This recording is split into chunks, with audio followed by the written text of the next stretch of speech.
Thanks for choosing to learn a little bit about what it's like to be a flower farmer and an agritourism business owner in southeastern Minnesota. I can tell you that when I was your age, that was not my plan. So it's interesting how your life evolves and takes you where you need to be. My presentation today is mostly going to be about a little bit of backstory, just how I got to where I am now, and then some of just like a little bit of like peek behind the scenes at um, what the not so pretty side of flower farming and running a business is, because um, it is a lot of fun, but it is also just a ton of work. So um, that's me and my mom. I grew up the first part of my life, I lived in Eau Claire, Wisconsin. My mom had a beautiful garden. I'd like to say that like watching her grow flowers was part of but it didn't really turn out that way. It was just this sweet little photo that I found of us when I was little. Um, but interestingly, once I was here and unpacking and kind of settling into my new life here on the farm, I found this letter. There was a high school assignment that our teacher had done or no, middle school. And it was write a letter to your future self.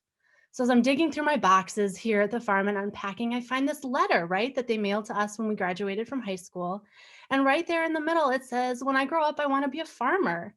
I want to have lots of, oh, it's covered up, but I want to have lots of something, and my farm would have lots of trees and a big garden. And I just like, it kind of gave me goosebumps, right? To like know that back when I was like 13 years old, other than listing all my friends, I was thinking about that. So this is kind of fun.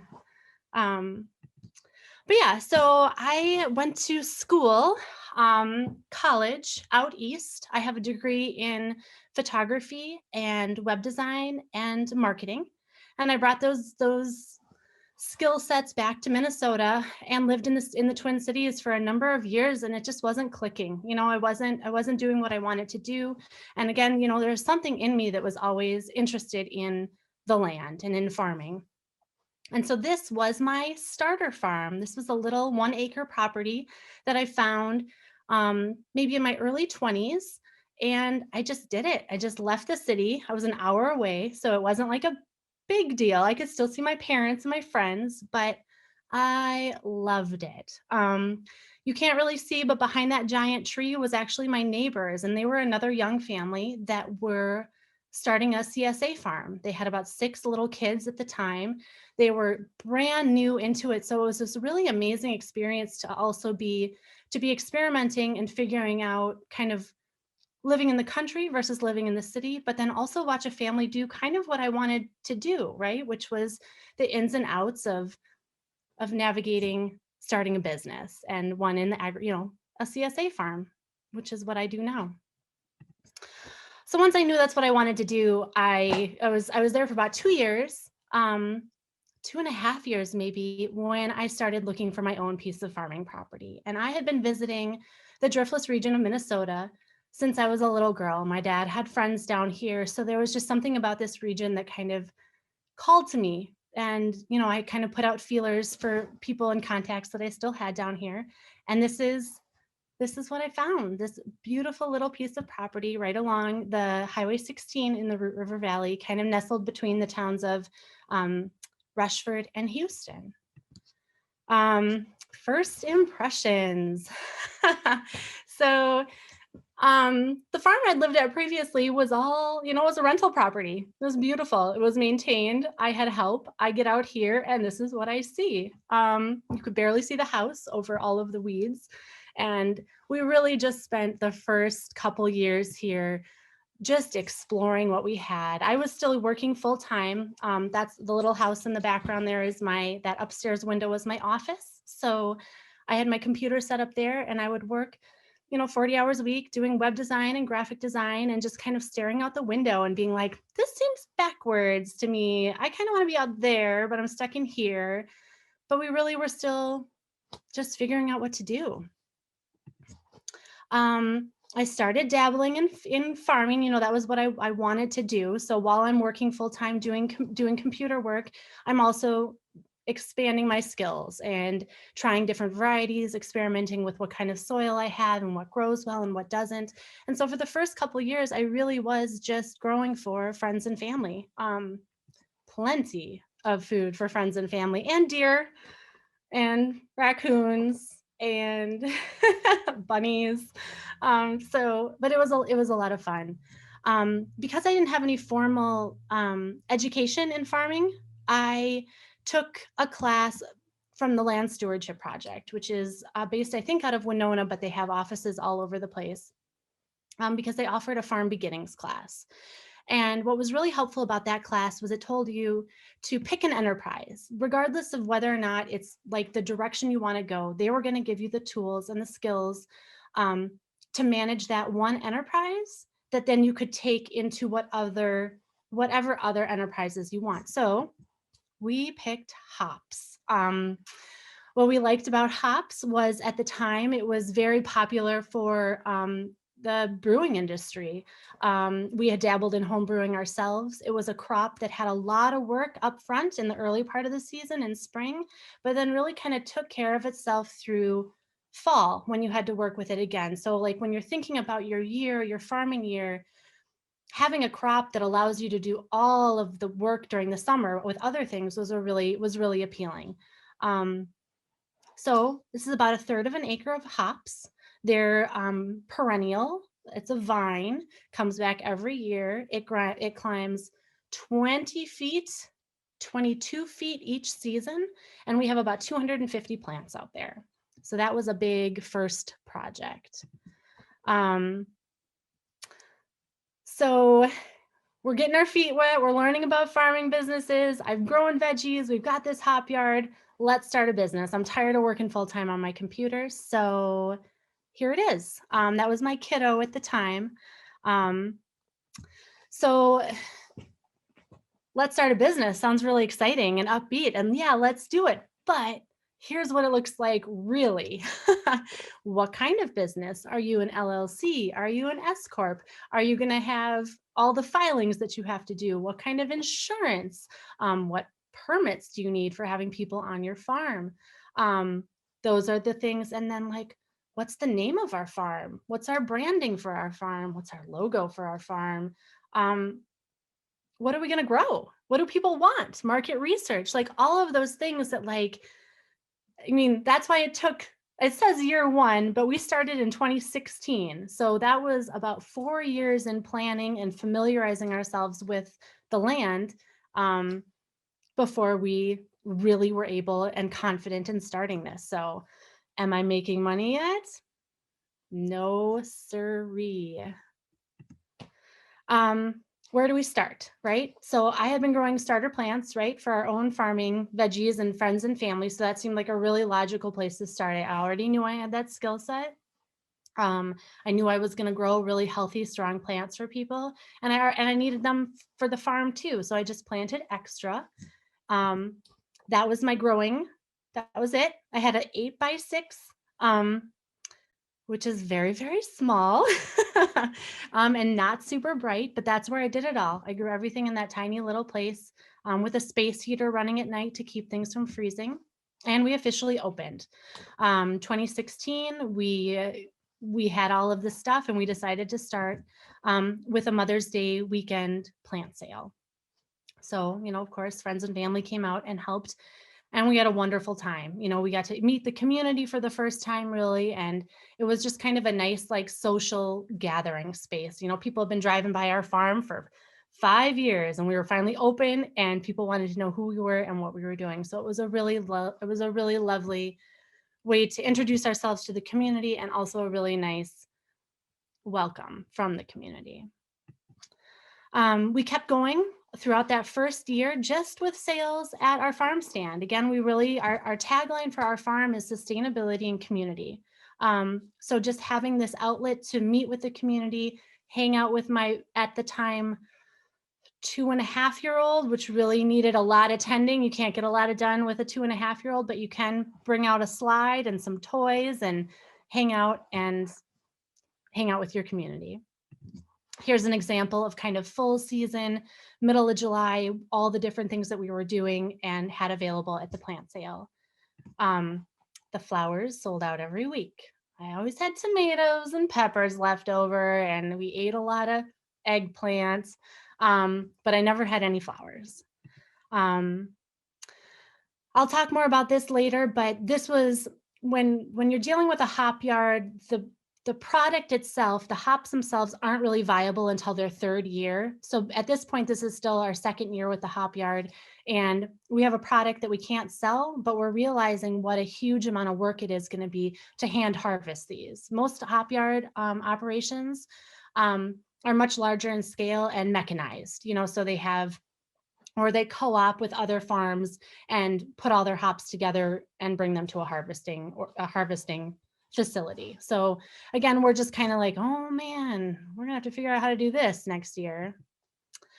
So here we go. We made it through our first year. And what do we focus on now? We took a lot of notes. Farming and any business really is about keeping really good records. So we knew what we needed to focus on was infrastructure, learning more about what we were doing, and increasing sales. What does that look like behind the scenes? Understanding more about storage and handling. If we're going to be growing more produce, we're going to need some way to store it. Unless you're kind of growing it and harvesting it and handing it off, there's how do I store it overnight if my delivery isn't until the next day? So making sure that we are keeping our produce fresh and safe and clean and all of that stuff was a big learning curve.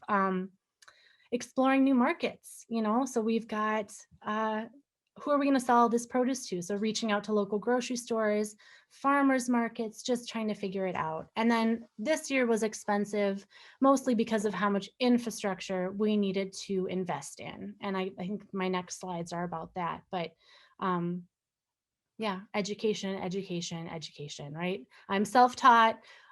Everything, I've got piles of notebooks, so everything I do, I record. Am I making money yet? Nope. Infrastructure, this was great. Remember that little tiny greenhouse that I was growing in? I wasn't going to do that again. So the farm had previously been a dairy operation, so they had this milk house addition onto their milking barn. So we turned it into this. With some help of more knowledgeable people, because I do not build things. And if I do, they do not last for very long. This was the old inside. So we had the agitator, I think that's what that's called, and 2 separate rooms. So we knocked down that middle wall to expand our space and put in that beautiful south facing poly roof, some glass block, and when I was in the middle of growing season, that's what it looked like. It was beautiful. Another project we tackled in year 2 was, like I said, that storage component. How do we keep things cold? So we built a 10x8 walk-in cooler that's run off of a little device called a CoolBot. Probably more economical, I guess, is the way our reasoning behind that. Runs off of a basic standard air conditioning unit. This was our big expense in those early years. Because we're farming in Minnesota, which is a really cold zone, short growing season, a lot of farms you'll see use something, either it's called a high tunnel or a hoop house. Some people have them heated. We went with an option that's called a cold frame. And really what this does is it keeps it about 1 zone warmer, if you know what that means, or it basically allows us to plant out in March as opposed to May. Even in March, we're still putting like blankets over everything at night, but it really lets those plants establish those strong roots early in the season, which then allows us to have flowers and stuff for Mother's Day, which normally is when most people are just starting their gardens. Like I said, education. I think these are a lot of organizations that I found helpful in my startup years, both just from talking to people or looking at their websites. Farm Commons was huge for me when it came to understanding all the legal stuff behind farming. She has an amazing way through her webinars of just really taking legalese, very complicated to understand language, and turning it into a story, right? So it's really easy to comprehend. But yeah, bunch of stuff. So anyway, let's get growing, right? Year one. This is earlier in the season than the previous photo you saw, but this is where I hung out. We had another Mother's Day, second annual Mother's Day weekend sale. It was great. You know, this is a big part of why we do what we do, because it allows us to kind of connect with our community and hang out outside and just talk, connect, meet people, learn things. It was great. We still do it.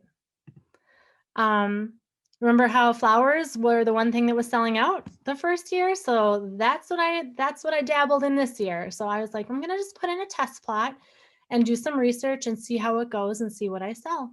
So there it is, my first little test plot of flowers, grown in plastic to help with weed management, grown with like support netting, which is that little white thing that you see over the top. There was just so many new things to learn around flower production that's different from vegetable production. That just was very exciting to me. I love learning new things. So here, this was before we put up the high tunnel, but this kind of gives you an idea of what the area looked like that I was farming. So that little area to the left, those were flowers, and then everything else was vegetables. Except for that little one in the lower right-hand corner, those were sunflowers, and every single one of them got eaten. I don't think I picked 4 sunflowers out of that patch. So I learned the hard way on that one how to do better the next year. The takeaway from year 2 was that I was just doing too many things. I mean, every single thing on that table has a different price. You have to weigh it all. I mean, when I'm talking about selling it outside of the farm stand, they have one price, but when you're selling it to wholesale, you have to meet what everybody else is selling wholesale costs for. So every single one of those things I had to put on a scale. I had to package, I had to drive to the grocery stores. So it was the end of that year, it was really about how do I simplify and streamline what it is that I want to be doing. What's my favorite? What do you guys think my favorite thing was? Hey, it was flowers. So that's what I did. So I think that winter, after that season, I just dove head first into learning everything I could about flowers. We'll talk more about that soon. Remember hops? How do we harvest the hops? That's where this came in. Again, it was a very small event our first year. Friends, family, some of the surrounding community. We partnered with a local brewery. We had music. It was great. It was super, super great. Oh, I forgot I had another slide. So yeah, we just kind of, had it open. We had them set out on tables so that you really just kind of hand picked around a table and just got to hang out and have a great time. Very weather dependent though. That's the thing about farming and outdoor events, that I tell myself leading up to every event, I'm not going to check the weather. I'm not even going to open my weather app until the day before. Like, I don't want to know, and I don't want to see anything. And I remember actually, like, this sounds a little crazy, I totally admit it, but I think I was at the bank or something. And at the bank, they have like those screens in the back that flip through the weather while you're waiting for and I saw that and I was like, no, I'm not going to look. I mean, like, so yes, there are I do have some crazy tendencies. Okay, so like I said, flowers, year 3. You guys are at all interested in flowers? This is the place to start. All of these resources are incredible. And then I just put the social icons down there because I learned a lot from following what other flower farmers are doing through their social media and through YouTube videos and tutorials and things like that. So yeah, these are winner publications and organizations. Okay, finding help and getting organized, right? If we want to make money, we have to grow our business, right? To grow our business, we need help. We need help. That means applications, interviewing, hiring, payroll, workers' comp. The biggest thing that I didn't expect, though, is how it forces you to get organized. So, normally in a day, or in a week leading up to it, I'm like, okay, so I'm going to get that done, and I'm going to get that done, and I'm going to get that done. But when you have someone showing up to work at 5:30 in the morning, you need to have that list ready to go ahead of them. So it really helped me to chart out and be more productive, both with primarily with my time and projects that needed to get done. I think too, because now I was focusing on flowers and not so much on 15 to 20 different veggies, I really had a completely different market, right? So all that work I had done talking to grocery stores for vegetable sales now changed completely. I still worked with the grocery stores to sell them bouquets, but what are some other ways that I can sell these? Am I making money yet? No. Okay, so here's what flower farming. Remember, we're not doing any more veggies. So now my whole operation has changed, and I'm doing flowers. I'm doing stuff in that tunnel. I'm also doing stuff in these covered, again, it's for season extension, but I want to have flowers for Mother's Day. So this is what it looks like under those tunnels. There they are. We had snow that year. It was just everything, but those little babies stayed nice and cozy under there and bloomed like champs. And I did have flowers for Mother's Day. It was great. But anyway, just a couple of little behind the scenes of kind of what it looks early in the season. Now things are starting to happen more. We've got way more stuff planted out. The high tunnel is filling up. I'm planting things like lilies and gladiolas. And investing in all the infrastructure that is now needed. You'll see that little netting I have in the upper left-hand corner. It's just your basic chicken wire, but that saved all my sunflowers. There wasn't a single bunny rabbit that could get through those. So I had sunflowers that year. We're growing our plant sale. We're filling up the field with cars. We are actually making, I think, some money on our plant sale that year. But again, also, it's like a check-in. It's like it's May, right? Everybody's excited to get outside and get planting, and it's just kind of become our yearly check-in with our community. I've also expanded my sales, so I'm not just selling at the plant sale. I'm now also selling to food co-ops. So working on my marketing and my design and how do I communicate with people what they're buying, and bringing, loading up. We didn't actually drive the plants to the co-op like that. That was just to move them over to the farm stand. But, we're now delivering plants and selling them wholesale to grocery stores. Flower farming in June, things are greening up, blooming up. Typically on a morning, I do a ton of harvest. I lay them all out on my harvest table and I just begin building bouquets. So I just kind of run down the line. Typically, I don't keep them in the buckets like that. I'll pull them out and I'll lay them down and then I'll kind of assembly line it, start at one end, work my way down, give them a little chop and rubber band them, put them in water and start over again. So that's what I was doing. The thing in the lower right, again, trying to find new markets for flowers. This was that CSA model, so I think I started reaching out to local bed and breakfasts and also just kind of people within the community that I knew liked flowers to see if they would pay up front for a number of weeks. And then once the growing season was underway, every week I would deliver them a fresh bouquet. Really great gift, really great for bed and breakfast, really great to display at businesses. This has been an area of the farm that has been really successful, and that I continue to do, that I am still doing. More flower pictures, just because why not, right? It's like cold and snowy, and all I have right now are like these dried ones, which are still really beautiful, but not the same vibrancy that you get in July. I thought this was fun. Okay, so this is what the flower farm looks like, right? Remember this? Yeah, completely different. And so much work went into that, you guys. Garden design, what direction do the beds go? What kind of support does everything need? How wide so I can get my mower through it? How wide so I can get my mower through it and not shoot all the grass right into the flower? I mean, just things that you learn as you go. But there it is, July on the farm.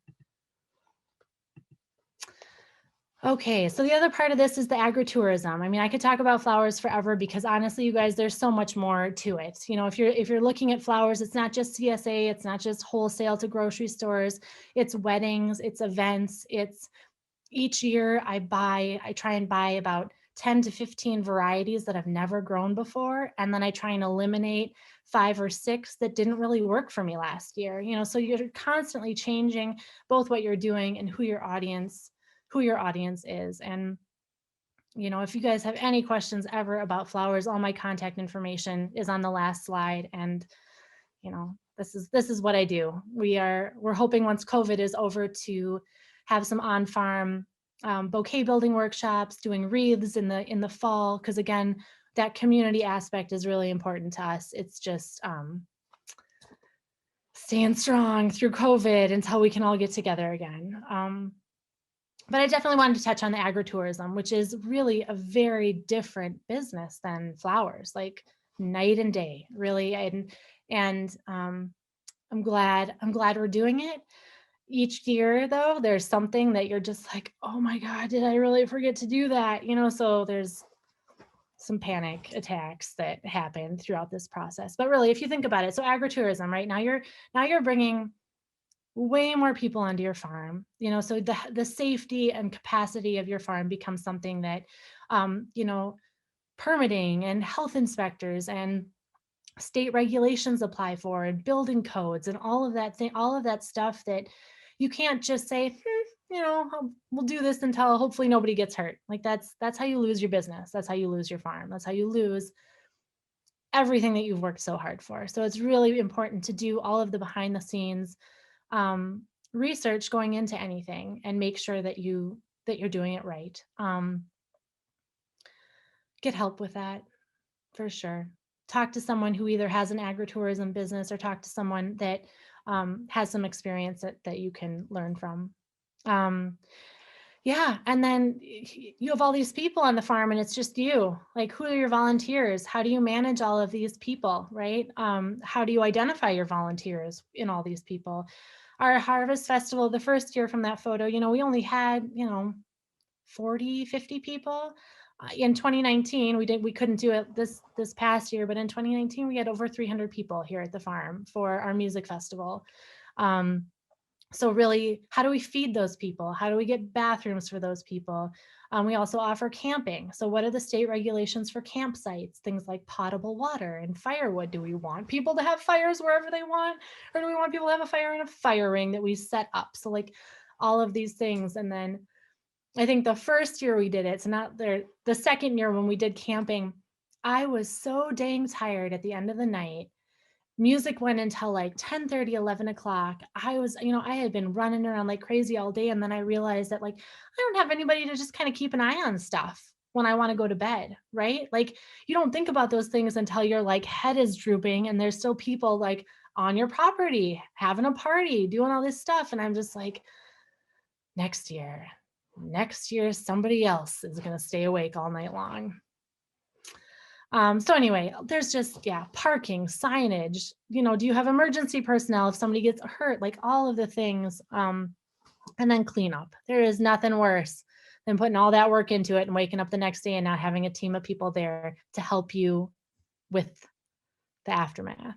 Although honestly, we have some of the best people. I think almost everybody like cleaned up their mess. I mean, it was just like people that like agritourism events are really generally respectful of your property. They're just here to have fun and enjoy. So, co-op farm tour, we started small. So we partnered with just doing some general, having people on the farm, letting them sample things, pick some flowers, tell them about our process. That was really fun. I would love to do more of those. 2018, so this was our first year. I think we had about 150 or so people. It wasn't as big of an event as it was last year, but again, just growing with, you know, working better on our promotion for the next year. But yeah, it was lovely. We had flower crowns, we had wood-fired pizza, people could wander through the gardens. We had big tents set up for picking under. Again, it was just a really great social event.